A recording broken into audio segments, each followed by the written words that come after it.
মহারাজ কৃষ্ণচন্দ্রের রাজবাড়ির বাগানে একটি বড় কাঁঠাল গাছ থাকে। বড় বড় কাঁঠালগুলি ভালোই পেকেছে দেখে মহারাজ কৃষ্ণচন্দ্র আনন্দে আত্মহারা হয়ে যায়। এদিকে মন্ত্রীমশাইয়ের কাজ শুরু হয়ে যায়। পাঁচিল টপকে এসে মন্ত্রীমশাই মহারাজের হাফ কাঁঠাল চুরি করে নিয়ে পালায়। কৃষ্ণচন্দ্রের কাঁঠাল খাওয়ার শখও অর্ধেক মাটিতে মিশে গেল। কিন্তু মহারাজের কাঁঠাল কে চুরি করলো?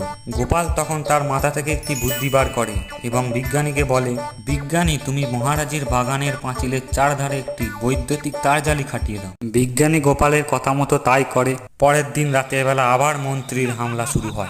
যেমনি মন্ত্রী মশাই তারজালি পার হতে গেছে তেমনি কারেন্টের শক খেয়ে চিৎপাতাং হয়ে ছিটকে পড়ে। পরের দিন সকালে চোর ধরা পড়ে এবং মহারাজ বলে, এটাই হচ্ছে তোমার শাস্তি। এটা দেখে গোপাল এবং বিজ্ঞানীর হাসি থামে না।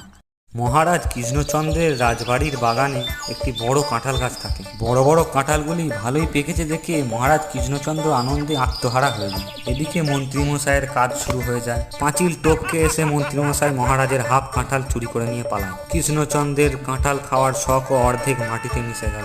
কিন্তু মহারাজের কাঁঠাল কে চুরি করলো?